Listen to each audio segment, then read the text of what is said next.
Hello students, मेरा नाम है मुकुल।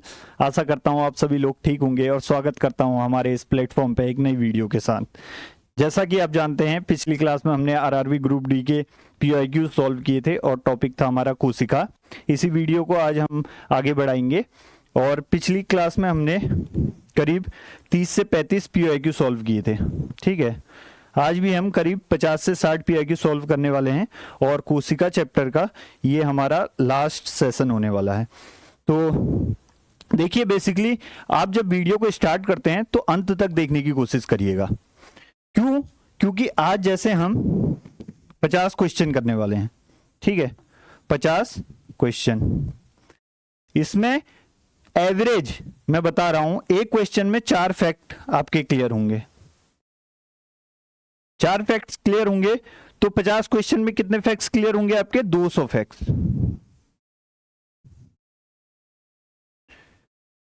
200 में से 100 फैक्ट ऐसे होंगे जो आपने पहले पढ़े होंगे, उनको आप क्या कर सकते हैं? रिकॉल कर सकते हैं। 50 से 100 क्या होंगे?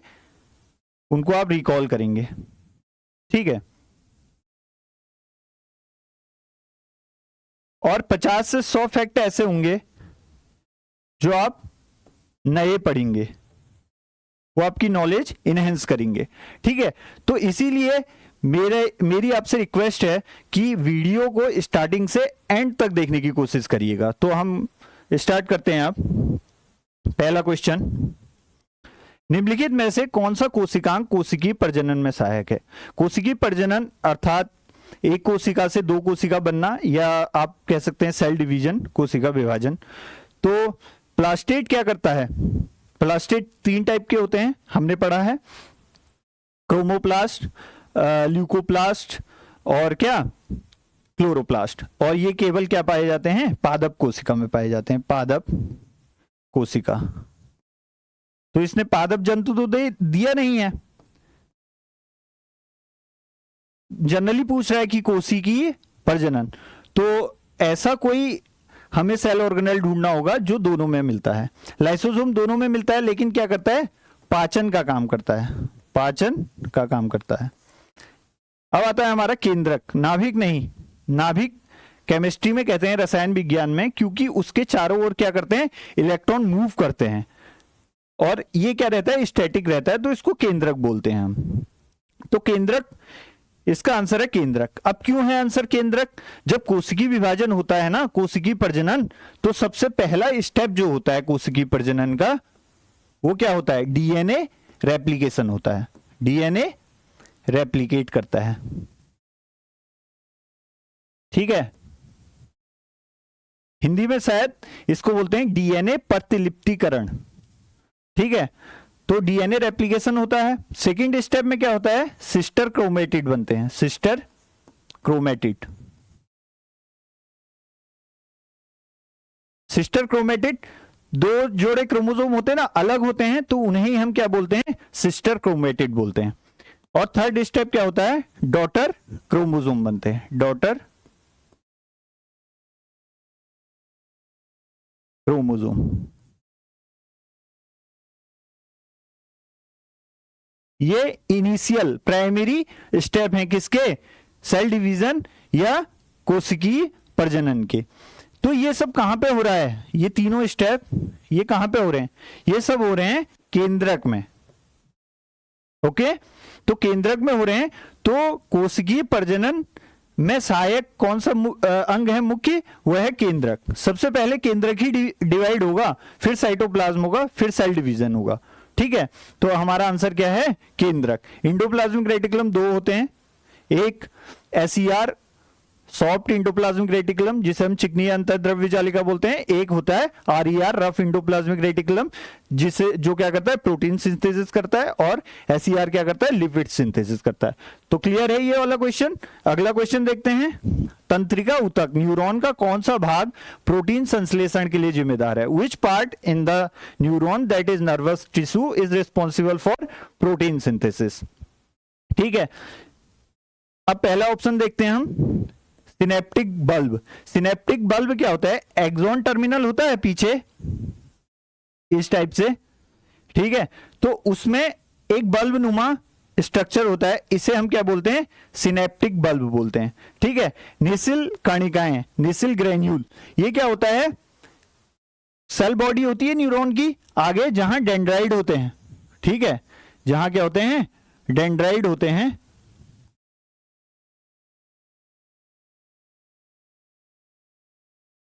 जहां क्या होते हैं, डेंड्राइड होते हैं और न्यूक्लियस होता है।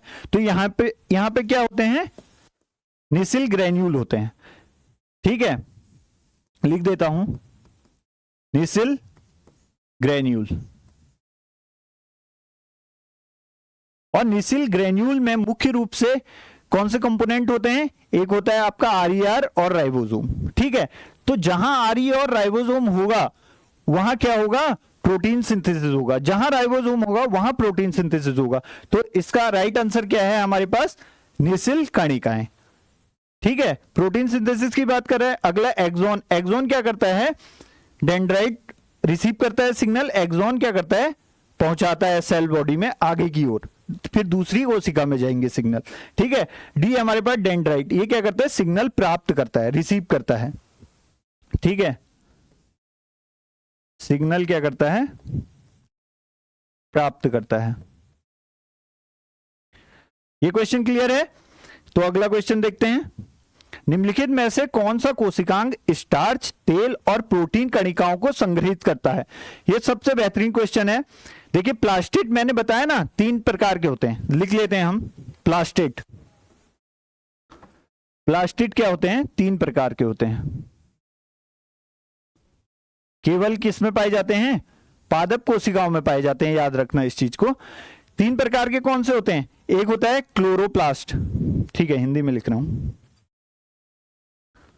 क्या होता है, क्लोरोप्लास्ट, क्लोरोप्लास्ट।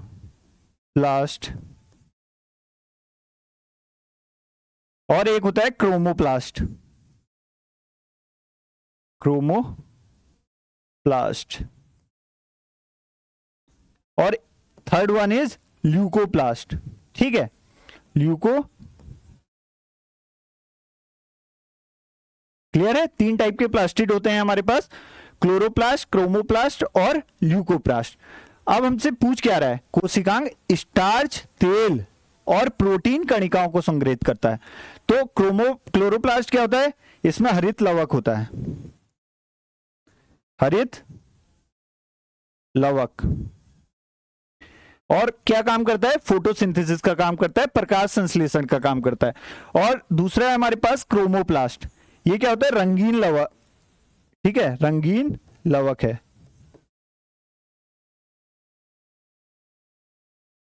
अगर ये वाला क्वेश्चन रहता कि पौधों में पीले रंग, लाल रंग, नारंगी रंग के लिए कौन सा लवक उत्तरदायी है, तो हमारा आंसर क्या रहता, क्रोमोप्लास्ट रहता, क्योंकि रंगीन लवक है। अब ल्यूकोप्लास्ट ये क्या करता है, स्टार्च, तेल और प्रोटीन कणिकाओं का क्या करता है, संग्रहण करता है। तो हमारा आंसर क्या है, leucoplast. Right answer is leucoplast. Leucoplast भी 3 प्रकार के होते हैं, आप ऐसे सुन लीजिए। एक होता है एमाइलोप्लास्ट जो स्टार्च का संग्रहण करता है, इलियोप्लास्ट जो होता है वो तेल वसा का संग्रहण करता है, और एल्यूरोप्लास्ट जो होता है वो प्रोटीन का संग्रहण करता है। अगला क्वेश्चन हम देखते हैं, प्लाज्मा झिल्ली किससे बनी होती है। ठीक है, प्लाज्मा झिल्ली आउटर मेम्ब्रेन ऑफ क्या, एनिमल सेल। ठीक है, जंतु कोशिका की क्या होती है, आउटर मेम्ब्रेन होती है। और क्या होती है, सिलेक्टिवली परमेबल लेयर, चुनिंदा अर्धपरागमय अर्धपारगम्य झिल्ली। ठीक है, तो इसमें हम 2 थ्योरी देखते हैं, एक सैंडविच मॉडल देखते हैं इसमें हम। ठीक है, सबसे पहले डेप्सन एंड डेनेली ने क्या दिया था, सैंडविच मॉडल दिया था, किसका, प्लाज्मा मेम्ब्रेन का। ठीक है, किसने दिया था, डेविसन एंड डेनेली, याद रखना इसको। उन्होंने क्या बताया कि ये क्या है, इधर उधर से क्या रहती है, प्रोटीन की लेयर रहती है, प्रोटीन, और बीच में क्या रहता है, लिपिड। इसे ही हम क्या बोलते हैं, सैंडविच मॉडल बोलते हैं, किसका, प्लाज्मा मेम्ब्रेन का, सैंडविच मॉडल। लेकिन ये क्या हो गया, फेल हो गया। तो कौन सा मॉडल हम अपनाते हैं अभी? अभी अपनाते हैं हम फ्लूइड मोज़ेक मॉडल। किसका? सिंगर एंड निकोलसन का। तो इसको ये देख लीजिए, इसको नोट कर लीजिए। अगला हम पढ़ने वाले हैं फ्लूइड मोज़ेक मॉडल के बारे में, ठीक है।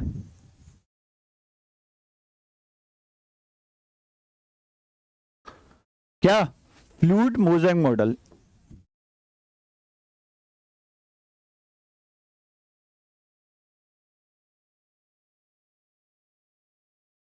ये किसने दिया था? सिंगर। बहुत बार क्वेश्चन पूछता है ये, सिंगर और निकोलसन ने, और निकोलसन कितने में दिया था? 1972, 1972 में। तब इन्होंने क्या कहा? इन्होंने बोला कि ऐसा कुछ सैंडविच नुमा स्ट्रक्चर नहीं है प्लाज्मा मेम्ब्रेन का, बल्कि क्या है, लिपिड बाइलेयर है। दो लेयर किसकी रहती है? लिपिड की रहती है, और प्रोटीन रहता है बीच में धंसा हुआ, ठीक है। तो प्लाज्मा झिल्ली किससे बनी रहती है? लिपिड और प्रोटीन। क्लियर है? तो हमारा आंसर है ऑप्शन नंबर बी, लिपिड और प्रोटीन। अगला क्वेश्चन हम देखते हैं, निम्नलिखित में से कौन सा कोशिका अंग नहीं है? कोशिकांग नहीं है। कौन कौन से कोशिकांग नहीं है पहले हम देख लेते हैं। साइटोप्लाज्म नहीं है, ठीक है। कोशिकांग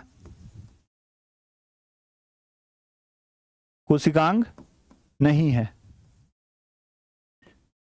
नहीं है, ठीक है। तो कोशिकांग नहीं है, कौन नहीं है? साइटोप्लाज्म। कोशिका द्रव्य कोशिकांग नहीं है, कोशिका द्रव्य। केंद्रक, केंद्रक नहीं है। और कोशिका भित्ति, कोशिका भित्ति। तो इन तीनों में से कौन सा है इनमें? साइटोप्लाज्म है, तो हमारा आंसर क्या होगा? साइटोप्लाज्म। बाकी ये तीन क्या है? कोशिकांग है, ठीक है। बाकी प्लाज्मा मेम्ब्रेन भी एक जो है कोशिकांग नहीं है, वो भी लिख लेते हैं हम। कोशिका झिल्ली, ये मेम्ब्रेन है, आउटर मेम्ब्रेन, कोशिका झिल्ली। अगला क्वेश्चन हम देखेंगे, हाइड्रा जैसे जीव मुकुलन की प्रक्रिया में प्रजनन के लिए किस प्रकार की कोशिकाओं का उपयोग करते हैं? प्रजनन होता है, जैसे हाइड्रा में मैंने बताया था कि बर्ड बनता है, एक कली बनती है, वो क्या होती है? विकसित होती है, बाद में गिर जाती है, और एक नया हाइड्रा उत्पन्न हो जाता है। तो कौन सी कोशिकाएं होती हैं, पूछ रहा है इसमें। तो इसमें होती है पुनर्जनन कोशिकाएं, रीजेनरेटिव सेल। तो हमारा आंसर क्या है? Option number B. अब प्रकाश संश्लेषक कोशिकाएं जो होती हैं प्लांट में होती हैं, ग्रेना ये सब। और ऑप्शन नंबर सी, स्टोमाटा कोशिकाएं, ये भी प्लांट में है, ठीक है। और युग्मक जैसे गार्ड सेल होती हैं, स्टोमाटल कोशिकाएं, ठीक है, जो गैसों का आदान प्रदान करने में महत्वपूर्ण भूमिका निभाती हैं। और ऑप्शन नंबर डी, युग्मक कोशिकाएं हैं, ठीक है, स्पर्म और ओवम टाइप। क्लियर है? तो अगला क्वेश्चन हम देखते हैं, कोशिका के प्रकार और आकार के संबंध में निम्नलिखित में से कौन सा कथन गलत है? Which of the following statement is incorrect? Incorrect पूछा है, ध्यान दीजिएगा। Incorrect regarding cell type and shape. मांसपेशी कोशिका धुरी के आकार की होती है। The muscle cell is spindle shaped, ठीक है। तंत्रिका कोशिका लंबी और शाखाओं वाली होती है, ये सही है। श्वेत रक्त कोशिकाएं गोल और स्थिर आकार की होती हैं, ये भी सही है, ठीक है। धुरी के आकार की होती है, और इसमें क्या होता है? फाइबर युक्त होती है, तंतुनुमा होती है, ये भी ठीक है, ये भी ठीक है। श्वेत रक्त कोशिकाएं गोल और स्थिर आकार की होती हैं, ये गलत है, ठीक है। अभी क्यों है गलत बताता हूं। और डी ऑप्शन है, लाल रक्त कोशिकाएं डिस्क के आकार की होती हैं, जिसमें एक केंद्रीय गड्ढा होता है, ठीक है। इसमें अवतल दर्पण की तरह होती है लाल रक्त कोशिकाएं, ठीक है। आरबीसी जो हमारी होती है वो अवतल दर्पण की तरह होती है, अवतल दर्पण, गड्ढे होते हैं इसमें, ठीक है। ये भी सही है, तो जो गलत है वही सही है। तो आंसर क्या है हमारा? ऑप्शन नंबर सी, ठीक है। अब जो डब्ल्यूबीसी का आकार होता है वो अमीबॉइड आकार होता है, अमीबा के आकार का होता है, कभी भी शेप बदल जाता है, ठीक है, कोई निश्चित आकार नहीं होता है। तो इसमें इसने क्या लिखा है? स्थिर आकार, स्थिर आकार नहीं होता है। क्लियर है? तो इसका आंसर है ऑप्शन नंबर सी। अगला क्वेश्चन हम देखते हैं। दिए गए कथनों को पढ़कर सबसे उपयुक्त विकल्प का चयन करें। खमीर कोशिका से निकलने वाला छोटा बल्बनुमा उभार कली कहलाता है। एक खमीर होता है ईस्ट, ठीक है, फंजाई है, इस फंजाई का नाम है सैक्रोमेसिस सर्विसेई।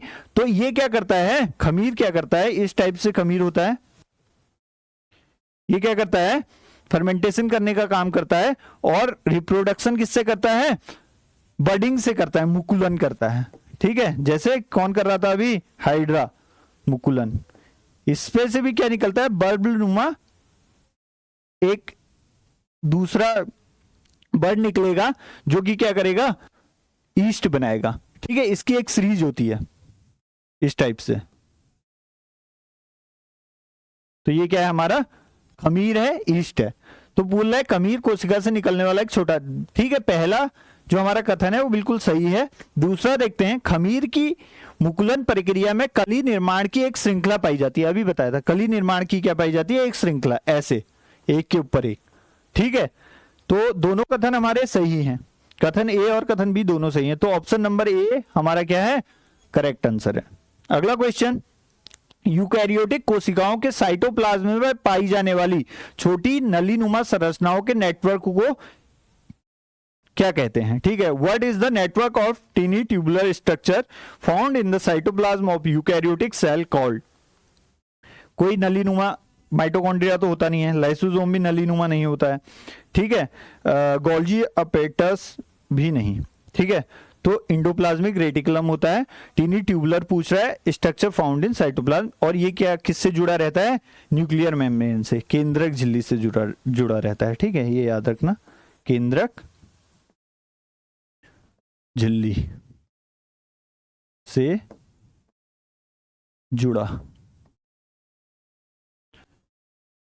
अगला क्वेश्चन देखते हैं, किस प्रकार का विलियन प्लाज्मा झिल्ली के माध्यम से कोशिका से जल को बाहर निकालता है जिससे कोशिका सिकुड़ जाती है। प्लाज्मोलाइसिस की बात करता है। जब कोशिका सिकुड़ रही है तो उस प्रक्रिया को क्या बोलते हैं, प्लाज्मोलाइसिस बोलते हैं। What type of solution cause water to move out of the cell through the plasma membrane making the cell shrink, ठीक है। अब आपने प्रयोग किए होंगे, अगर किए हैं तो, किशमिश को अगर नमक के पानी में डाल दिया, ठीक है, ये क्या है हमारा, किशमिश है, किशमिश। अब ये क्या है, नमक का घोल है, नमक का घोल। नमक का घोल क्या है, हाइपरटोनिक सॉल्यूशन है, गाढ़ा है, ठीक है, गाढ़ा विलियन है, ठीक है। लिख देता हूं यहां पे, हाइपरटोनिक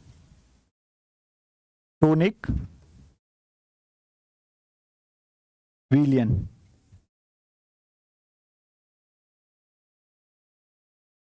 और ये क्या है, एक किशमिश एक कोशिका है। अब क्या होगा, प्लाज्मोलाइसिस होगा, जो वाटर होगा इसके बीच, कोशिका के बीच, वो क्या हो जाएगा, बाहर आ जाएगा, तो कोशिका सिकुड़ जाएगी, और इस प्रक्रिया को क्या बोलते हैं, ऑस्मोसिस बोलते हैं। अब क्यों सिकुड़ रही है, ध्यान से देखिएगा इस चीज को, बहुत बच्चे कंफ्यूज रहते हैं इसमें।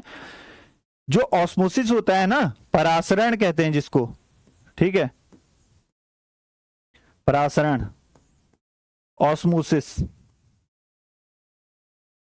वो क्या होता है, विलायक के हायर कंसंट्रेशन से लोअर कंसंट्रेशन की ओर जाता है। विलायक के, ध्यान दीजिएगा, पानी, पानी क्या है, एक सार्वत्रिक विलायक है, यूनिवर्सल क्या है, सॉल्वेंट है।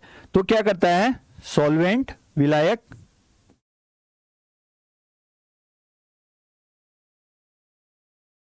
कि क्या होगा, हायर कंसंट्रेशन से, हायर कंसंट्रेशन से लोअर की ओर जाएगा, ठीक है।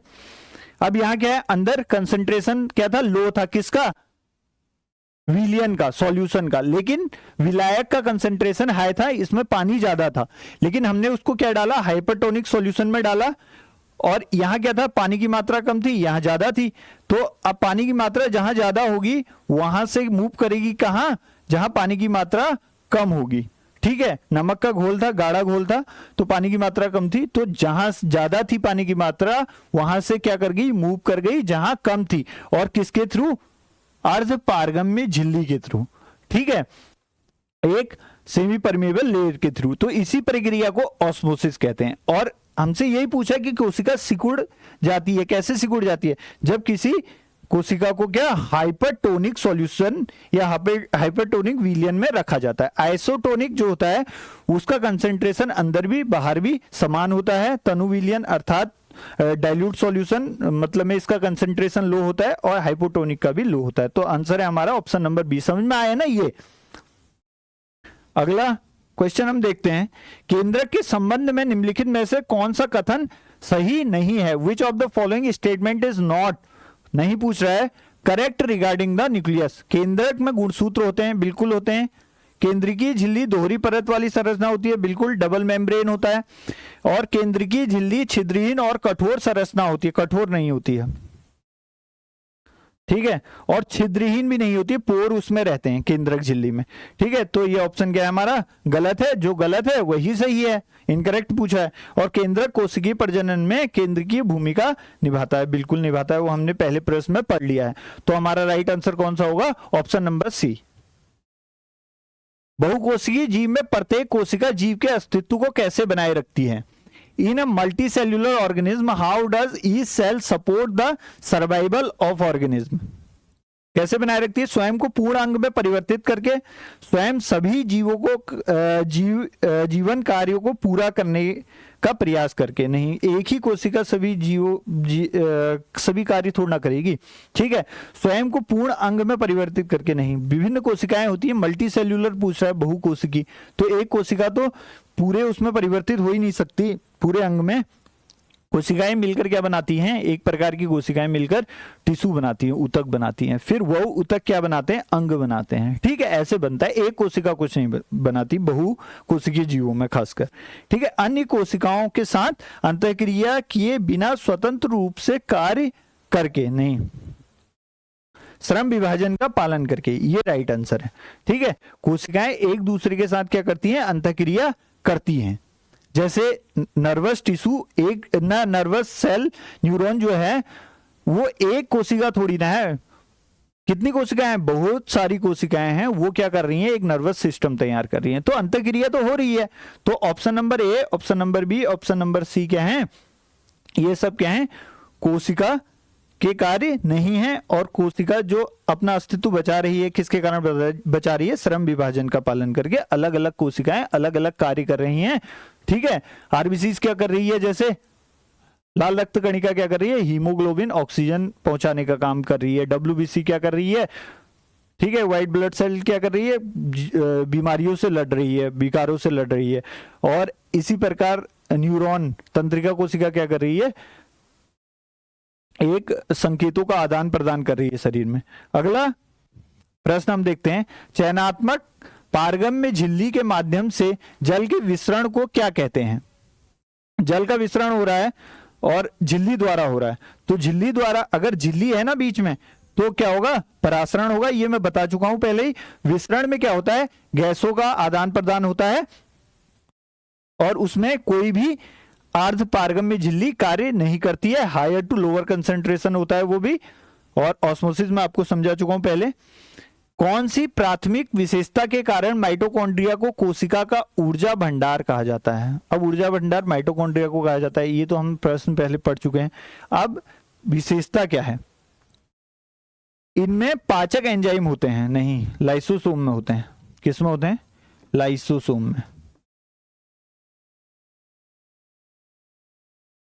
ये प्रोटीन संश्लेषण को नियंत्रित करते हैं, नहीं, राइबोसोम करता है। कौन करता है, राइबोसोम। ये कैल्शियम आयन संग्रहित करते हैं, नहीं, ये भी नहीं करता, वैक्यूल करता है, ठीक है। ये एटीपी के रूप में ऊर्जा का संश्लेषण करते हैं, ये राइट आंसर है हमारा, ठीक है। एटीपी बनाते हैं, और एटीपी क्या है, ऊर्जा मुद्रा कह देते हैं, ठीक है। एनर्जी कॉइन कह देते हैं किसको, एटीपी को। एटीपी किससे बनती है, ग्लूकोज से, ठीक है, ध्यान रखिएगा ये भी, ग्लूकोज से क्या बन रहा है, एटीपी बनती है। अब एटीपी जो प्रोकैरियोट में बनती है ना, प्रोकैरियोट, कभी कभी ये भी क्वेश्चन पूछा है, एसएससी में पूछा है कि एक ग्लूकोज अणु से कितने एटीपी बनते हैं। तो प्रोकैरियोट में एक ग्लूकोज अणु से कितने बनते हैं, 38, 18 एटीपी मॉलिक्यूल, ठीक है। और यूकैरियोट में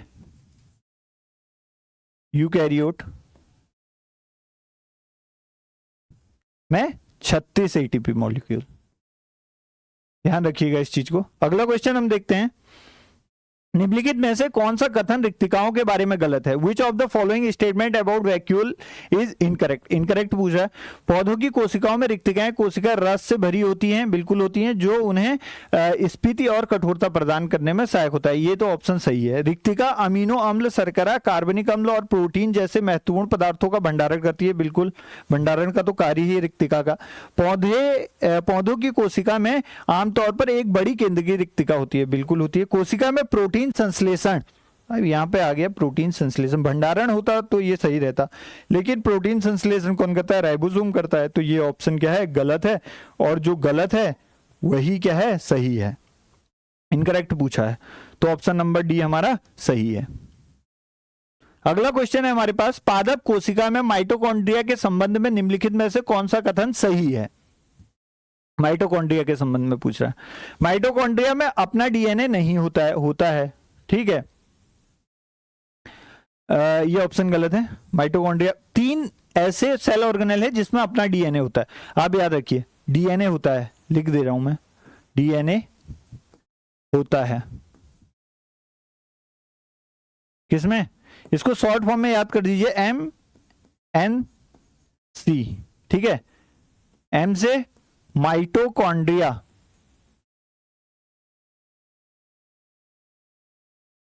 एम से क्या, माइटोकॉन्ड्रिया, एन से क्या, न्यूक्लियस, केंद्रक, सी से क्या, क्लोरोप्लास्ट।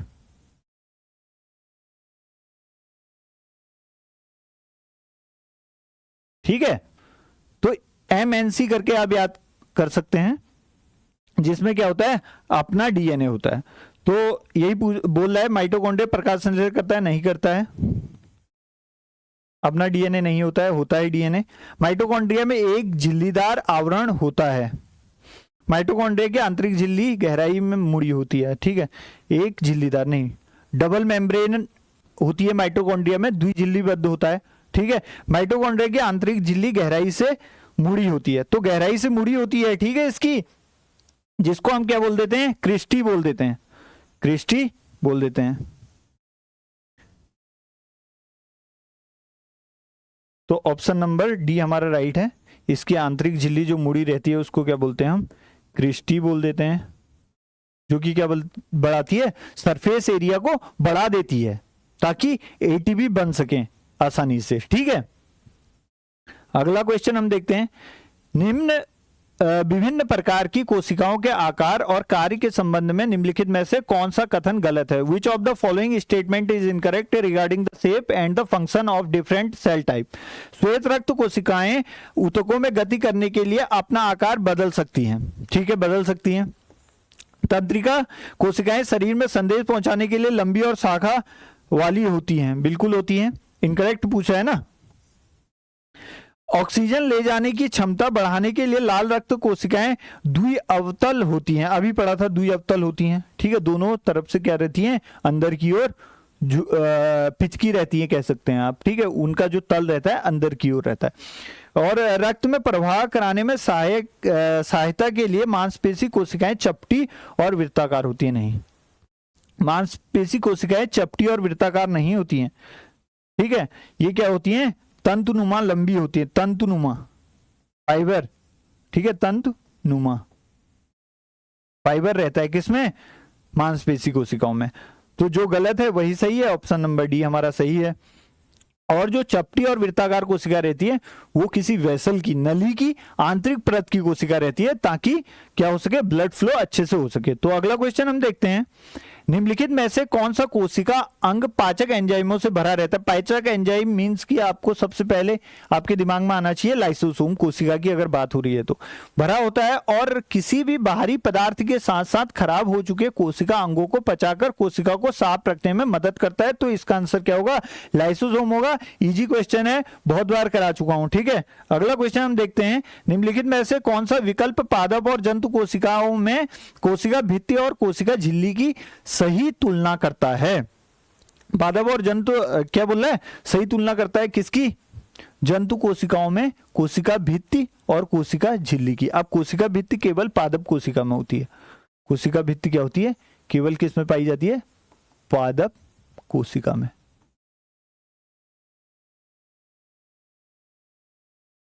ठीक है, ये याद रखना।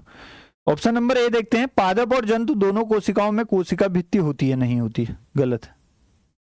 ठीक है, पादप कोशिकाओं में कठोर कोशिका भित्ति और कोशिका झिल्ली दोनों होती हैं, जबकि जंतु कोशिका में केवल लचीली कोशिका झिल्ली होती है। बिल्कुल सही बात कह रहा है, option number B is a right answer. ठीक है, अगर हमको आंसर मिल गया तो और ऑप्शन क्यों ही पढ़े हम। अगला क्वेश्चन देखते हैं। निम्नलिखित में से किस कोशिका अंग में अपना डीएनए नहीं होता है? अभी बताया एमएनसी। ठीक है, एमएनसी मतलब माइटोकॉन्ड्रिया, न्यूक्लियस और क्लोरोप्लास्ट में अपना डीएनए होता है। तो नहीं पूछ रहा है, डीएनए नहीं होता है। तो डीएनए नहीं होता, लाइसोसोम, नाभिक, एमएनसी हमारा आ गया, एम ये आ गया हमारा, एन। अब ये सी क्लोरोप्लास्ट क्या है? क्लोरोप्लास्ट एक प्लास्टिड है। ठीक है, तो इसने प्लास्टिड दे रखा है, तो इसमें भी होता है। तीनों में होता है, इसमें नहीं होता है। तो ए इज अ राइट आंसर। इसमें पाचक एंजाइम होता है, अपना डीएनए नहीं होता है लाइसोसोम में। अगला क्वेश्चन हम देखते हैं। बैक्टीरिया, जीवाणु। ठीक है, बैक्टीरिया और प्रोटोजोआ जैसे एक कोशिकीय जीवों में द्विआधारी विखंडन की प्रक्रिया में निम्नलिखित में से किसकी संभावना सबसे कम है? पूछ रहा है, ये सब चीजें ऑप्शन दे रखी हैं, तो किसकी संभावना सबसे कम है? अनुकूल परिस्थितियों में जनसंख्या में तीव्र वृद्धि, बिल्कुल। असेक्सुअल रिप्रोडक्शन कोई भी है ना, ठीक है, कोई भी असेक्सुअल रिप्रोडक्शन हो रहा है तो उसमें जनसंख्या क्या होगी? तीव्रता से वृद्धि करेगी। इसलिए माइक्रो ऑर्गेनिज्म बहुत ज्यादा हैं। ठीक है, बहुकोशिकीय जीवों से एक कोशिकीय जीव बहुत ज्यादा हैं, लेकिन दिखाई नहीं देते। तो ये तो बिल्कुल होगा। आनुवांशिक सामग्री का असमान विभाजन नहीं होगा, आनुवांशिक सामग्री का ये नहीं होगा, और यही आंसर है। ठीक है, क्योंकि क्या होगा? डीएनए रेप्लिकेशन बराबर होता है जब कोशिका विभाजन होती है, दो समान कोशिकाओं में विभाजित होती है, दो समान कोशिका।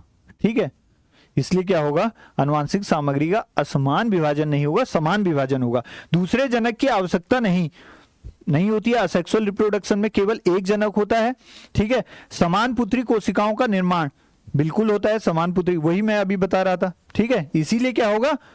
समान सामग्री का विभाजन होगा, आनुवांशिक सामग्री का। निम्नलिखित में से कौन सी कोशिका अपने अंदर पानी की मात्रा बदलकर अपना आकार बदल देती है? प्लाज्मोलाइसिस अभी पढ़ा था कि पानी बाहर निकल रहा है तो क्या होती है? सिकुड़ जा रही है कौन? कोशिका। और जब पानी अंदर जाएगा, ठीक है, तो क्या हो जाएगी? फूल जाएगी। तो आकार कौन सी कोशिका बदल सकती है? तो पहले तो ये देखना है कि इसमें पादप कोशिका कौन सी है। अगर पादप कोशिका है तो वही आंसर होगा हमारा, क्योंकि प्लाज्मोलाइसिस वही करती है। ठीक है, तो यह है पादप कोशिका, ये ऑप्शन नंबर डी हमारा राइट आंसर होगा। लेकिन चिकनी मांसपेशी कोशिका ये आकार बदल सकती हैं, मींस की संकुचित होती हैं। ऐसे प्लाज्मोलाइसिस नहीं होता है, इसमें पानी की मात्रा का कोई उसमें मतलब नहीं है, लेकिन इसमें क्या होता है? संकुचन होता है, इसलिए फूलती और वो होती है, फैलती है। लेकिन पादप कोशिका क्या होती है? आकार बदल देती है, इसमें प्लाज्मोलाइसिस होता है। अगला क्वेश्चन हम देख लेते हैं।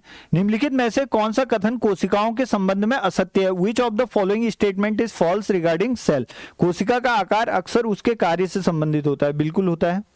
सभी कोशिकाएं एक ही आकार आकृति की होती है, नहीं होती है।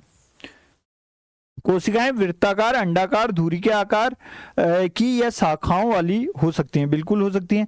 तंत्रिका कोशिकाएं आवेगों के संचरण में सहायता के लिए लंबी होती हैं, बिल्कुल होती हैं। ठीक है, जो नहीं है वही है, क्योंकि पूछा है हमसे फॉल्स रिगार्डिंग सेल। तो आंसर है हमारा ऑप्शन नंबर डी। अगला क्वेश्चन, नाभिक। नाभिक का अर्थ इससे केंद्रक से, केंद्रक के भीतर स्थित वह सघन संरचना जो राइबोसोम उत्पन्न करती है कहलाती है। राइबोसोम को कौन उत्पन्न करता है? अब केंद्रक के अंदर आपने देखा होगा इस टाइप से केंद्रक होता है। केंद्रक के अंदर एक केंद्रिका होती है, इसको क्या बोलते हैं हम? केंद्रिका। केंद्रिका, ठीक है। और इसमें नाभिकीय लिख रखा है, केंद्रिका बोलते हैं, ठीक है। और न्यूक्लियोलस उसको इंग्लिश में बोलते हैं। तो ये क्या करती है? ये किसका फॉर्मेशन करती है? आरएनए बनाती है, ठीक है। राइबोसोमल आरएनए और राइबोसोम यूनिट, राइबोसोम सब यूनिट, सॉरी, ठीक है, राइबोसोम सब यूनिट का निर्माण करती है।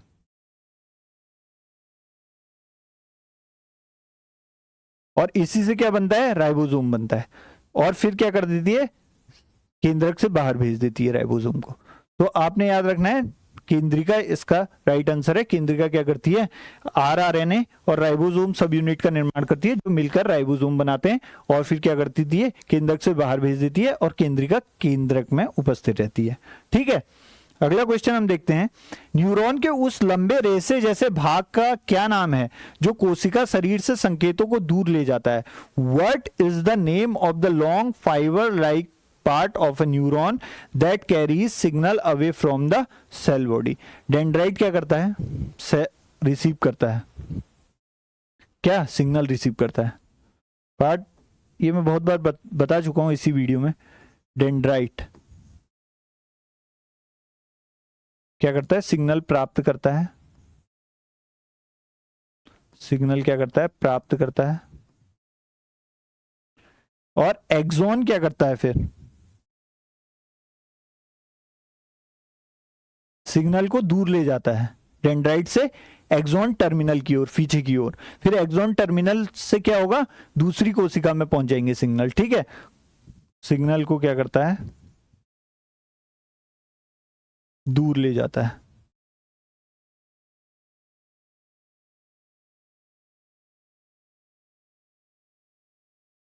तो हमारा आंसर क्या होगा?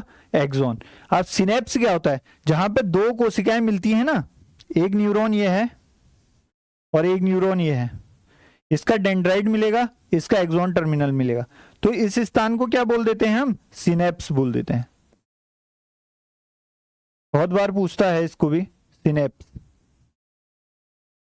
ओके, डेंड्राइट पढ़ लिया हमने, सिनेप्स पढ़ लिया। और इसके बीच खाली स्थान भी होता है, अगर वो भी, उसे क्या बोलते हैं हम? खाली स्थान को सिनेप्स क्लेफ्ट बोल देते हैं। याद रखिएगा, नोट कर लीजिएगा इसको भी, सिनेप्स क्लेफ्ट।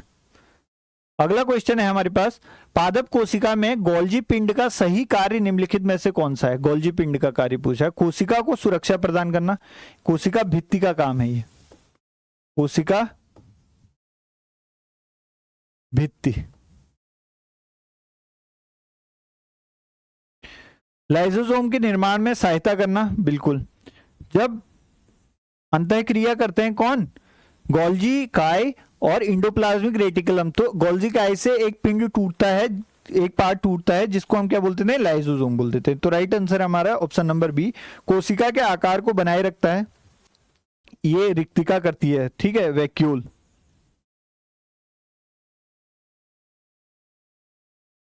प्रोटीन के संश्लेषण में सहायता करता है, राइबोसोम करता है। तो अगला क्वेश्चन देखते हैं हम, चिकना इंडोप्लाज्मिक रेटिकुलम के निर्माण में सहायता करता है। अब किसकी बात कर रहा है? ये एसईआर की बात कर रहा है, सॉफ्ट इंडोप्लाज्मिक रेटिकुलम की। तो किसके निर्माण में सहायता करती है? लिपिड के, लिपिड और वसा, ठीक है। इसीलिए चिकनी आप याद रख सकते हैं कि चिकनी है तो वसा और लिपिड का निर्माण करेगी। प्रोटीन का निर्माण कौन करता है? राइबोसोम। डीएनए गुणसूत्र के अंदर होता है, गुणसूत्र सेल के अंदर होता है। स्टार्च, स्टार्च भी कार्बोहाइड्रेट की बात कर रहा है, ठीक है। अगला क्वेश्चन हम देखते हैं, कुछ जीव किसी भी तल में विभाजन द्वारा विभाजन दर्शाते हैं, जबकि कुछ जीव एक निश्चित अभिविन्यास में विभाजन दर्शाते हैं। निम्नलिखित में से कौन सा जीव द्विविभाजन का निश्चित अभिविन्यास दर्शाता है? ठीक है, एक सिंगल उसमें एक पैटर्न में, ठीक है। बेसिकली हम दो, इसमें पैरामीशियम दे रखा है और दूसरे में लेसमीनिया दे रखा है। अगर देखें तो दोनों का एक क्या रहता है, अभिविन्यास का क्या रहता है, एक डेफिनेट ओरिएंटेशन रहता है जिसमें ये 1 से 2 बनती है, दोनों बाइनरी फ्यूजन कर रही हैं। तो इस टाइप से क्या होता है, ये क्या है, लेसमेनिया है, लेसमेनिया डोनावानी, जिससे काला आजार होता है। ये क्या कर रहा है, बाइनरी फ्यूजन करता है। इसका क्या करता है, लॉन्गिट्यूडनल अभिविन्यास होता है, ओरिएंटेशन लॉन्गिट्यूडनल।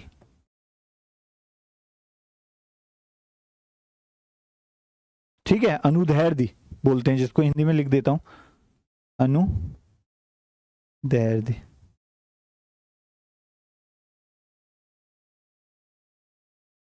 ठीक है, और पैरामीशियम का क्या होता है, पैरामीशियम का भी इस टाइप से ओरिएंटेशन होता है, और इसको क्या बोलते हैं, ट्रांसवर्स ओरिएंटेशन।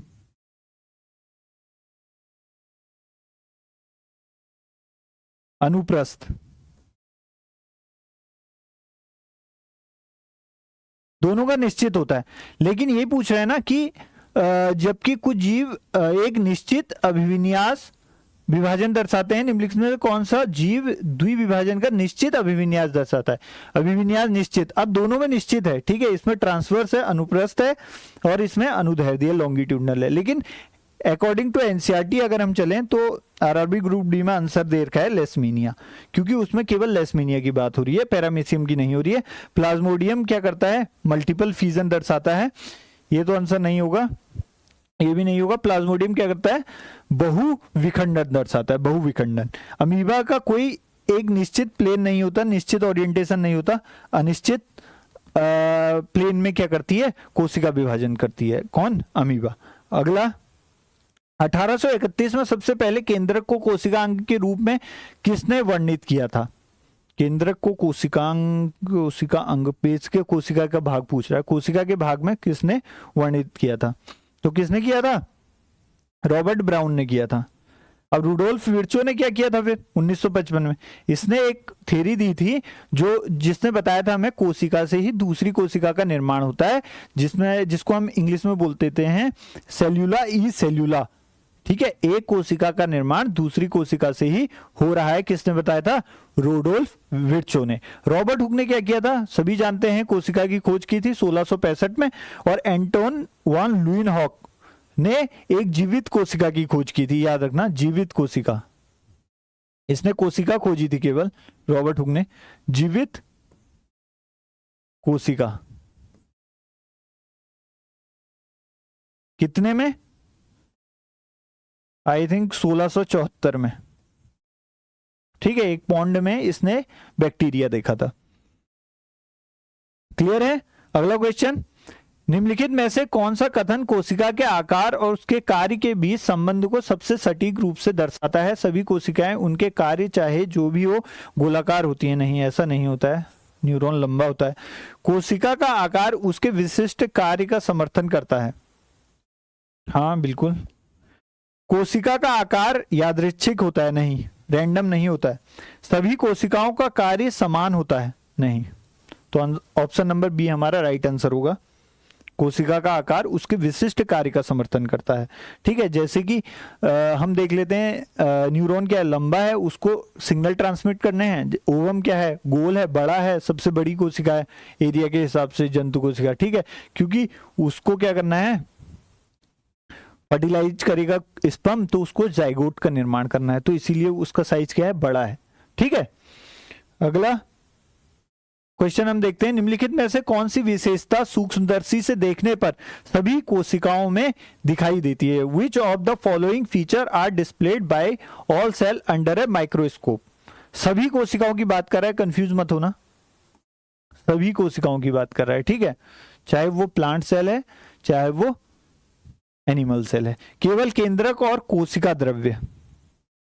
ठीक है, देखते हैं, प्लाज्मा झिल्ली, केंद्रक और कोशिका द्रव्य, केवल प्लाज्मा झिल्ली और केंद्रक, और केवल प्लाज्मा झिल्ली और कोशिका द्रव्य। देखिए केंद्रक ना अनुपस्थित रहता है, जहां भी केंद्रक है वो ऑप्शन हमारा होगा ही नहीं। सभी कोशिकाओं की बात कर रहा है तो प्रोकैरियोटिक कोशिका में, जीवाणु में जो कोशिका होती है उसमें केंद्रक क्या रहता है, अनुपस्थित रहता है। तो अनुपस्थित रहता है तो जो भी जहां भी केंद्रक है वो वाला ऑप्शन हमारा होगा ही नहीं। तो एलिमिनेट हो गया हमारे 3 ऑप्शन। तो option number D is the right answer. केवल प्लाज्मा झिल्ली और कोशिका द्रव्य ही दिखाई देगा। माइक्रोस्कोप से अगर हम देखेंगे सभी कोशिकाओं में जो दिखाई देगा केवल क्या दिखाई देगा, प्लाज्मा मेम्ब्रेन और साइटोप्लाज्म। अगला क्वेश्चन, पौधे की कोशिका की रिक्तिका में मौजूद द्रव का नाम। ठीक है, रिक्तिका वैक्यूल में जो द्रव रहता है, ठीक है, वैक्यूल में जो द्रव रहता है उसको क्या बोलते हैं हम, उसको बोलते हैं हम कोशिका रस, सेल सैप, याद रखना। और इसकी जो बाहरी परत होती है ना वैक्यूल की, उसको क्या बोला जाता है, टोनोप्लास्ट बोला जाता है, टोनोप्लास्ट। बहुत अच्छा क्वेश्चन है, आ सकता है और आया भी है। ठीक है, नोट कर लीजिए इसको। और ऑप्शन नंबर बी हमारा है साइटोप्लाज्म। साइटोप्लाज्म क्या रहता है, न्यूक्लियर मेम्ब्रेन से प्लाज्मा मेम्ब्रेन के बीच का जो भाग, जो रस रहता है और उसमें जो सेल ऑर्गेनेल रहते हैं उसको हम साइटोप्लाज्म बोलते हैं। और प्रोटोप्लाज्म क्या होता है, प्रोटोप्लाज्म में केंद्रक भी इंक्लूड होता है। ठीक है, केंद्रक सहित, केंद्रक सहित क्या रहता है, कोशिका द्रव्य। याद रखना इस चीज को, बहुत लोग कंफ्यूज होते हैं कोशिका द्रव्य कि प्रोटोप्लाज्म और साइटोप्लाज्म में क्या अंतर है, नहीं बता पाते। तो केंद्रक सहित कोशिका द्रव्य को क्या बोल देते हैं हम, प्रोटोप्लाज्म बोल देते हैं। साइटोप्लाज्म क्या होता है, केंद्रक झिल्ली से, उसमें केंद्रक नहीं आता है, केंद्रक झिल्ली से प्लाज्मा झिल्ली के बीच का रस और उसमें सेल ऑर्गेनेल जो रहते हैं वो रहते हैं क्या, साइटोप्लाज्म। न्यूक्लियोप्लाज्म, न्यूक्लियोप्लाज्म केंद्रक के अंदर का जो प्लाज्मा रहता है वो न्यूक्लियोप्लाज्म कहता है। तो राइट आंसर है हमारा कोशिका द्रव्य। अगला प्रश्न हम देखते हैं, निम्नलिखित में से कौन सा कथन पादप कोशिकाओं में प्लास्टिड का सही वर्णन करता है। प्लास्टिड अभी बताया था, ये पादप और जंतु दोनों कोशिकाओं में समान मात्रा में पाए जाते हैं, नहीं केवल पादप कोशिकाओं में पाए जाते हैं। ये प्रकाश संश्लेषण के लिए जीवाणु जैसे प्रोकैरियोटिक कोशिकाओं में पाए जाते हैं, प्रोकैरियोटिक कोशिकाओं में नहीं। प्रोकैरियोटिक कोशिकाओं में राइबोसोम मिलता है जो यूकैरियोटिक कोशिका में भी मिलता है। अभी हम आगे देख लेंगे अगर कोई क्वेश्चन होगा ऐसा। तो ये केवल पादप कोशिकाओं में पाए जाते हैं और जंतु कोशिकाओं में अनुपस्थित रहते हैं, बिल्कुल सही बात है, यही है। ये केवल जंतु कोशिकाओं में पाए जाते हैं, नहीं पादप कोशिकाओं में पाए जाते हैं। तो ऑप्शन नंबर सी हमारा क्या है, राइट आंसर है। अगला क्वेश्चन हम देखते हैं, जीवों में मुकुलन के क्रम के लिए निम्नलिखित में से कौन सा सबसे उपयुक्त है। अलग टाइप का क्वेश्चन है, देखिए कली का निर्माण, मुकुलन पूछ रहा है। पहले क्या होगा, कली का निर्माण होगा। ठीक है, पहले कली का निर्माण हो जाएगा जिसको हम क्या बोलते थे, बड बोलते थे। और मुकुलन को इंग्लिश में क्या बोलते थे, बडिंग बोल देते हैं, क्योंकि बड का निर्माण हो रहा है और दूसरा क्या बन रहा है, हाइड्रा बन रहा है या दूसरी सेल बॉडी बन रही है कोई भी। ठीक है, कली का निर्माण है। दूसरा ऑप्शन है हमारा कोशिका प्लाज्मिक विभाजन, अच्छा साइटोप्लाज्म डिवीजन की बात कर रहा है। तीसरा ऑप्शन है हमारा केंद्रक विभाजन और चौथा ऑप्शन है हमारा कली का विखंडन। तो अगर कली का निर्माण होगा तो साइटोप्लाज्म डिवीजन से पहले तो क्या बताया था अभी, केंद्रक विभाजन होगा ना, तो 2 नंबर ये आ जाएगा हमारा। ठीक है, फिर क्या होगा, कोशिका प्लाज्म का क्या हो जाएगा, साइटोप्लाज्म का डिवीजन हो जाएगा। अब सब हो गया है, बॉडी बन गई है, थोड़ा विकसित हो गई है मतलब। तो अब क्या होता है, कली गिर जाएगी नीचे, विखंडित हो जाएगी और नया हाइड्रा उत्पन्न हो जाएगा। तो क्या है हमारा, 1 2 3 4। तो ऑप्शन देखना है हमने, कहाँ है ऐसा, 1 3 कहां पे है, यहां पे है ना, 1 3 2 4। तो right answer is option number B. समझ गए। अगला क्वेश्चन, निम्नलिखित में से कौन सा कथन पादप और जंतु कोशिकाओं में रिक्तिकाओं की सही तुलना करता है।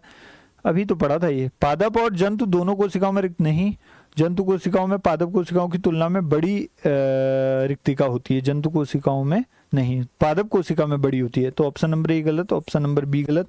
पादप कोशिकाओं में बड़ी रिक्तिका होती है, जंतु कोशिका बिल्कुल सही। जंतु कोशिका में क्या होती है, छोटी रिक्तिका होती है, और जब जंतु कोशिका डेवलप हो जाती है तो रिक्तिका दिखाई भी नहीं देती, या कह सकते हैं कि नष्ट हो जाती है। तो क्या है, पादप कोशिकाओं में बड़ी रिक्तिका होती है, जंतु कोशिकाओं में छोटी होती है। अगला प्रश्न है हमारे पास, जीवित जीवों में कोशिकाएं अपने कार्य के अनुसार आकार और आकृति में भिन्न होती हैं। निम्नलिखित में से कौन सा विकल्प कोशिका के आकार और उसके कार्य की सही तुलना करता है? अमीबा अनियमित आकार का, गति और भोजन ग्रहण करने में सहायक। बिल्कुल सही। अनियमित आकार जहां पे आएगा ना, वहां पे हमको याद आ जाना चाहिए अमीबा या WBC जंतु में, ठीक है। और तंत्रिका कोशिका गोलाकार नहीं, लंबी होती है। मांसपेशी कोशिका चपटी और डिस्क के आकार नहीं, लंबी और तंतुनुमा होती हैं, ठीक है, ये भी गलत है। लाल रक्त कोशिका लंबी और साग नहीं, चपटी डिस्क के आकार की होती हैं, ठीक है, दोनों तरफ से पिचकी हुई। तो हमारा ऑप्शन नंबर ए राइट आंसर है। अगला क्वेश्चन हम देखते हैं, कोशिका झिल्ली के पार CO2 O2 जैसी गैसों का संचलन द्वारा होता है सांद्रता से सांद्रता तक। कोशिका जैसे ये ऐसे ही देख लीजिए आप, गैस है CO2 O2, तो इसमें क्या होगा? डिफ्यूजन होगा, विसरण होगा, ठीक है, विसरण। अभी ऑप्शन भी नहीं देखा है हमने, विसरण होगा। और विसरण क्या होता है? अच्छे से लिखा है विसरण, ठीक है। और विसरण क्या होता है? इंग्लिश में उसको क्या बोलते हैं? डिफ्यूजन। विसरण हमेशा क्या होता है? अधिक सांद्रता से कम सांद्रता की ओर होता है, अधिक से कम। तो कहां पे ऑप्शन विसरण अधिक कम कहां पे है? विसरण उच्च निम्न। बिल्कुल option number A is right answer. अगला क्वेश्चन हम देखते हैं, निम्नलिखित में से कौन सा कथन अंतः सूक्ष्मजीव नलिका के बारे में गलत है? Which of the following is incorrect पूछा है। Statement about the endoplasmic reticulum, खुरदुरी अंतःद्रव्य जालिका, नलिका या जालिका की सतह पर राइबोसोम जुड़े होते हैं, बिल्कुल, जो प्रोटीन संश्लेषण, ये तो सही है। अंतः सूक्ष्मजीव नलिका इंडोप्लाज्मिक रेटिकुलम आनुवांशिक सामग्री को संग्रहित करती है, नहीं। आनुवांशिक सामग्री को वही संग्रहित करेगा जिसमें DNA होगा। DNA किसमें होता है? MNC में होता है, माइटोकॉन्ड्रिया में, न्यूक्लियस में, और किसमें? क्लोरोप्लास्ट में। तो अगला देखते हैं हम, अंतः सूक्ष्मजीवी नलिका के भीतर विशेषकर कोशिका द्रव्य और केंद्रक के बीच पदार्थों के बारे में, बिल्कुल सही बात है। चिकनी अंतः सूक्ष्मजीवी नलिका लिपिड के संश्लेषण में शामिल होती है, बिल्कुल सही है। तो जो गलत है वही सही है आंसर, ठीक है। तो right answer is option B. द्विकोषीय विखंडन के बारे में निम्नलिखित में से कौन सा कथन सत्य नहीं है? इसमें भी इनकरेक्ट पूछा है। एक कोशिकीय जीवों में होता है, बिल्कुल होता है, बाइनरी फ्यूजन की बात कर रहा है, असेक्सुअल रिप्रोडक्शन है। यह तीव्र और कुशल होता है, बिल्कुल। इसके लिए 2 जनक जीवों की आवश्यकता होती है, नहीं, एक ही होती है, केवल 2 नहीं होती है, 1 जनक चाहिए होता है, ठीक है, 1 जनक। तो यही गलत है और यही आंसर है ऑप्शन नंबर सी। अगला क्वेश्चन हम देख लेते हैं, एक प्रयोग के दौरान एक कोशिका क्षतिग्रस्त हो जाती है और उसके लाइसोसोम फट जाते हैं। अब अलग टाइप का क्वेश्चन है, लाइसोसोम फट गए हैं, ठीक है, जिससे पाचक एंजाइम कोशिका द्रव्य में फैल जाते हैं। इसके बाद सबसे अधिक संभावना क्या होगी? आपने कभी सोचा है कि लाइसोसोम को आत्मघाती थैली क्यों कहते हैं? उसमें पाचक एंजाइम होते हैं, जब वो फटती है ना, पूरी कोशिका को नष्ट कर देती है, तो इसीलिए क्या होता है? आत्मघाती थैली है, ठीक है। सही भी है, पाचन कर रही है, अपशिष्ट निपटान कर रही है, लेकिन क्या है, अगर फट गई तो पूरे कोशिका को क्या कर देगी? नष्ट कर देगी। तो नष्ट कर देगी, तो ऑप्शन देखते हैं, कोशिका का आकार बढ़ेगा, कुछ बढ़ेगा नहीं भाई। माइटोकॉन्ड्रिया अधिक ऊर्जा उत्पन्न नहीं। केंद्रक तेजी से विभाजित होगा, नहीं। कोशिका स्वयं को नष्ट कर देगी और मर जाएगी, इसीलिए इसको क्या बोलते हैं? आत्मघाती थैली बोलते हैं, यही कारण है। अगला क्वेश्चन हम देखते हैं, डॉट डॉट डॉट कोशिका में स्थित एक गहरे रंग की गोलाकार संरचना है जो डॉट डॉट डॉट झिल्ली से घिरी होती है, जिसमें पदार्थों के आदान प्रदान के लिए छिद्र होते हैं। कोशिका में स्थित एक गहरे लाल रंग की गोलाकार संरचना है। गोलाकार संरचना तो एक मान सकते हैं वैक्यूल को, किसमें? वो केवल किसमें? प्लांट सेल में। और एक गोलाकार संरचना क्या होती है? केंद्रक। केंद्रक रख के देखते हैं यहाँ पे, ठीक है, केंद्रक। गोलाकार संरचना है जो झिल्ली से घिरी होती है, जिसमें पदार्थों के आदान प्रदान के लिए छिद्र। पोर की बात आ गई तो वैक्यूल भी हट गया, क्योंकि वैक्यूल में कोई पोर नहीं होते हैं, और न्यूक्लियर मेम्ब्रेन में क्या होते हैं, पोर होते हैं, केंद्रक झिल्ली में पोर होते हैं। तो यही है, केंद्रक ही होगा इसका आंसर।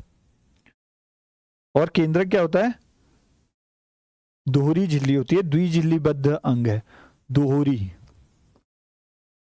तो देखते हैं ऑप्शन में है नहीं है केंद्रक या दोहरी।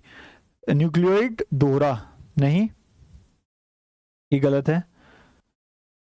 नाभिक दोहरा बिल्कुल सही, केंद्रक और दोहरा हमारा आ गया है।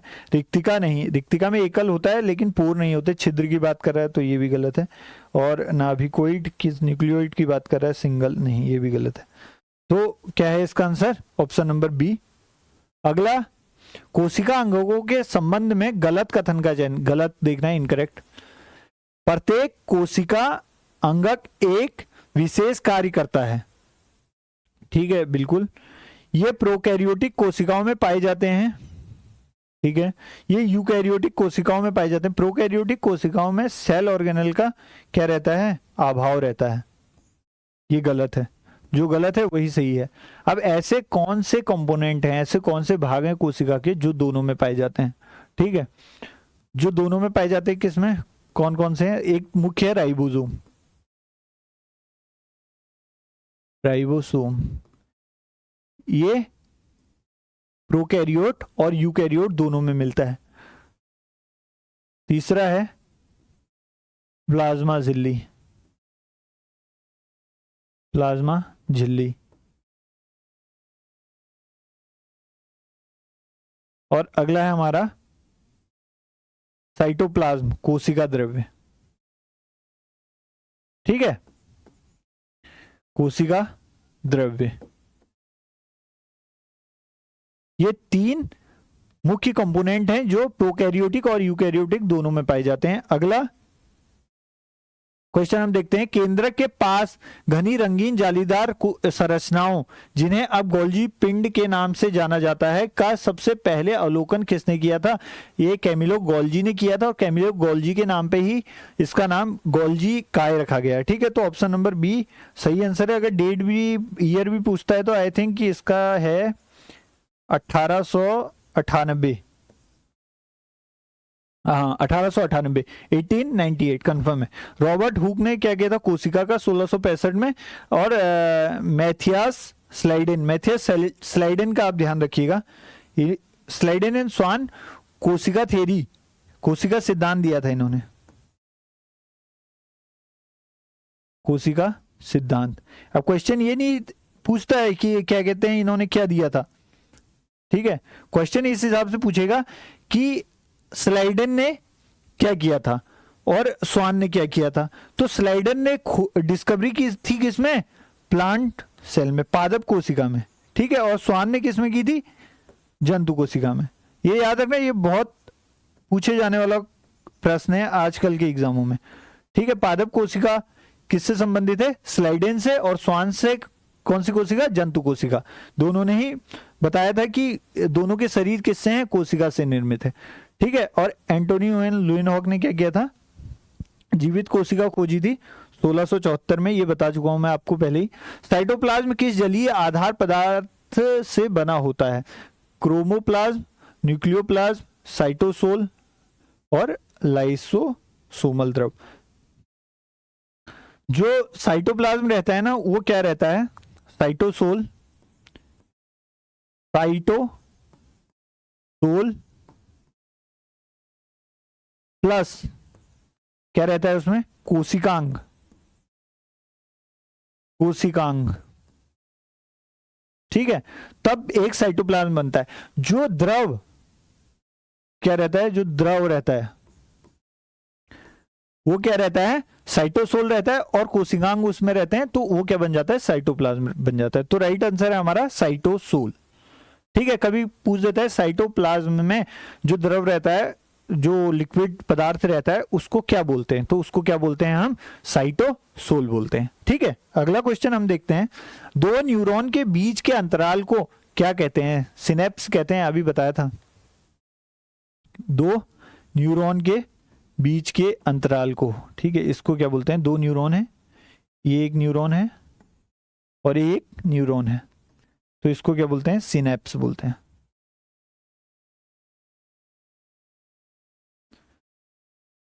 अगला क्वेश्चन हम देखते हैं, ल्यूमेन क्या होता है, इंट्रासेल्यूलर स्पेस होता है, जो सेल के अंदर खाली स्पेस होता है उसको ल्यूमेन बोलते हैं, ठीक है। स्ट्रोमा पादप कोशिका में होता है, इसमें इसी के अंदर क्या होता है, प्रकाश संश्लेषण होता है, प्रकाश संश्लेषण, फोटोसिंथेसिस, ठीक है। और केल्विन साइकिल भी स्ट्रोमा में होती है, ये पूछता नहीं है लेकिन लिख लीजिए कहीं पे, ठीक है। सिनेप्स हमने पढ़ लिया, ल्यूमेन पढ़ लिया, इंट्रामेम्ब्रेन स्पेस, दो मेम्ब्रेन के बीच का खाली स्पेस क्या होता है, इंटरमेम्ब्रेन स्पेस। अगला, निम्नलिखित में से कौन सी घटना प्रासरण में कोशिका भित्ति की भूमिका दर्शाती है, which phenomenon shows the role of the cell wall in osmosis, जीवित पादप कोशिकाओं द्वारा जल की हानि होने पर प्रस्फुटन, plasmolysis observed when living plant cell lose water, बिल्कुल सही बात है, जब वाटर लूज करेगा और कोशिका आकार बदलेगी, संकुचित हो जाएगी, तो उसको क्या बोल देते हैं हम, प्लाज्मोलाइसिस बोल देते हैं, और यही आंसर है हमारा, ठीक है। पत्तियों द्वारा स्टोमाटा, पत्तियों के स्टोमाटा द्वारा गैसों का आदान प्रदान नहीं, ठीक है, ये इसका संबंध ऑस्मोसिस से नहीं है। प्रकाश संश्लेषण के दौरान क्लोरोफिल द्वारा प्रकाश का अवशोषण नहीं, ये भी नहीं। कोशिका झिल्ली द्वारा गैसों का विसरणी, डिफ्यूजन है, ठीक है। तो राइट आंसर है हमारा ऑप्शन नंबर ए। कोशिका में माइटोकॉन्ड्रिया की संख्या निम्नलिखित में से किस पर निर्भर करती है, the number of mitochondria in a cell varies depending on which of the following, जीव की आयु, नाभिक का आकार, कोशिका में मौजूद डीएनए की मात्रा, कोशिका की शारीरिक क्रिया, शारीरिक क्रिया, ठीक है, अभी बताया था। सबसे लंबी कोशिका कौन सी है शरीर की, जंतु कोशिका कौन सी है सबसे बड़ी, न्यूरॉन है, ठीक है, न्यूरॉन क्या है, लंबी कोशिका है, सबसे लंबी कोशिका। और सबसे बड़ी कोशिका कौन सी है, वो है अंडाणु, ठीक है, फीमेल एग बोलते हैं जिसके। अब फीमेल एग सबसे बड़ा क्यों है और न्यूरॉन सबसे लंबा क्यों है, न्यूरॉन सबसे लंबा इसलिए है क्योंकि उसको सिग्नल पहुंचाने हैं, ठीक है, एक श्रृंखला जुड़ी हुई है, एक न्यूरॉन से दूसरा न्यूरॉन, फिर तीसरा न्यूरॉन, ऐसे जुड़ा हुआ है, पूरा सेंट्रल नर्वस सिस्टम बना रहा है, ठीक है, सीएनएस का निर्माण कर रहा है, तो इसलिए वो क्या है, लंबी है। अब अंडाणु गोल क्यों है और बड़ी क्यों है, अब अंडाणु स्पर्म आएगा तो पेनिट्रेट करेगा किसको, अंडाणु को करेगा, और पेनिट्रेट करेगा तो क्या होगा, फर्टिलाइजेशन होगा, फर्टिलाइज करेगा और जाइगोट बनेगा, तो उसमें डिवीजन होगा, तो उसका एरिया क्या है, बड़ा है, ठीक है। इसीलिए कोशिका की शारीरिक क्रिया क्या है, माइटोकॉन्ड्रिया की संख्या निम्नलिखित में से किस पर निर्भर करती है। अब शारीरिक क्रिया, जिसकी क्रिया क्या है, जिसको ज्यादा काम करना है उसमें माइटोकॉन्ड्रिया ज्यादा होगा, ऊर्जा उत्पन्न ज्यादा होगी जिस कोशिका को, ठीक है। अगला क्वेश्चन हम देखते हैं, प्रयोगशाला में एक छात्र एक पादप कोशिका के अधिकांश भाग को भरने वाली एक बड़ी पारदर्शी थैली देखता है, कोशिका के आयतन का कितना प्रतिशत भाग रिक्तिका द्वारा घेरा गया, पादप कोशिका की बात हो रही है यहाँ पे, तो पादप कोशिका का तो लगभग 90% भाग जो होता है वैक्यूल घिरता है, उसमें बड़ी रिक्तिका होती है। देखते हैं ऑप्शन 90, 50 से 90, तो यही राइट आंसर होगा हमारा, ठीक है। अगला क्वेश्चन हम देखते हैं, लास्ट क्वेश्चन है, प्रोकैरियोटिक कोशिकाएं यूकैरियोटिक कोशिकाओं से निम्नलिखित में से किस विशेषता के कारण भिन्न होती है, किस विशेषता के कारण भिन्न होती है, झिल्लीबद्ध अंगक, झिल्लीबद्ध अंगक नहीं होते हैं किसमें, प्रोकैरियोटिक में, झिल्लीबद्ध केंद्रक भी नहीं होते हैं, वास्तविक केंद्रक भी नहीं होता है, राइबोसोम होता है दोनों में, ठीक है। तो पूछ क्या रहा है, प्रोकैरियोटिक कोशिकाएं यूकैरियोटिक कोशिकाओं से निम्नलिखित में से किस विशेषता के कारण भिन्न होती है, भिन्न की बात कर रहा है, तो ये तो तीनों आ गए ना ऑप्शन। एक बार फिर से पढ़ते हैं, prokaryotic cell differ from eukaryotic cell in having which of the following, differ की बात कर रहा है, अलग होती है, समान तो होती है राइबोसोम, दोनों में समान होता है, इस राइबोसोम होता है दोनों में, तो इसलिए समान है प्रोकैरियोटिक और यूकैरियोटिक, ये समानता है। लेकिन अलग तो यह है कि झिल्लीबद्ध अंगक प्रोकैरियोटिक में नहीं होते हैं, यूकैरियोटिक में होते हैं। झिल्लीबद्ध केंद्रक नहीं होता है किसमें, प्रोकैरियोटिक में नहीं होता है, यूकैरियोटिक में होता है। ठीक है, वास्तविक केंद्रक किसमें, यूकैरियोटिक में होता है, प्रोकैरियोटिक में नहीं होता है। तो पूछ रहा है प्रोकैरियोटिक कोशिकाएं यूकैरियोटिक कोशिकाओं से निम्नलिखित में से किस विशेषता के कारण भिन्न होती है। ये प्रोकैरियोटिक कोशिकाएं पूछ रहा है ना। वास्तविक केंद्रक झिल्लीबद्ध अंगक नहीं होते प्रोकैरियोटिक कोशिकाएं, तो ऑप्शन नंबर बी हमारा सही होगा। समझने में हमें क्वेश्चन में टाइम लग गया। पूछ रहा है प्रोकैरियोटिक कोशिकाएं यूकैरियोटिक कोशिकाओं से निम्नलिखित में से किस विशेषता के कारण, तो झिल्लीबद्ध अंगक नहीं होते किसमें, प्रोकैरियोटिक कोशिकाओं में, तो यूकैरियोटिक कोशिकाओं में होते हैं, तो इसीलिए भिन्न है। ठीक है, ये हमारा लास्ट क्वेश्चन था आज का। तो सबको बहुत बहुत धन्यवाद जिन्होंने भी पूरी वीडियो देखी है, और अगर आपको वीडियो अच्छी लगी हो तो कमेंट कीजिएगा, लाइक कीजिएगा, चैनल को सब्सक्राइब कीजिएगा, और आपके लाइक से हमें मोटिवेशन मिलता है कि हम और वीडियो बनाएं। ठीक है, इसी प्रकार से मैंने जेनेटिक्स पढ़ाया, आप देख सकते हैं। कोशिका के हमारे 2 चैप्टर हो गए, आरआरबी ग्रुप डी के PIQs। ऐसे ही अगर मुझे मोटिवेशन मिलेगा तो मैं पूरी बायोलॉजी खत्म करूंगा, पूरी साइंस खत्म करूंगा, और थ्योरी भी पढ़ाऊंगा, जैसे जेनेटिक्स में थ्योरी पढ़ाई थी। ठीक है, तो आपका बहुत बहुत धन्यवाद। तैयारी करते रहिए, सिलेक्शन लीजिए। Thank you.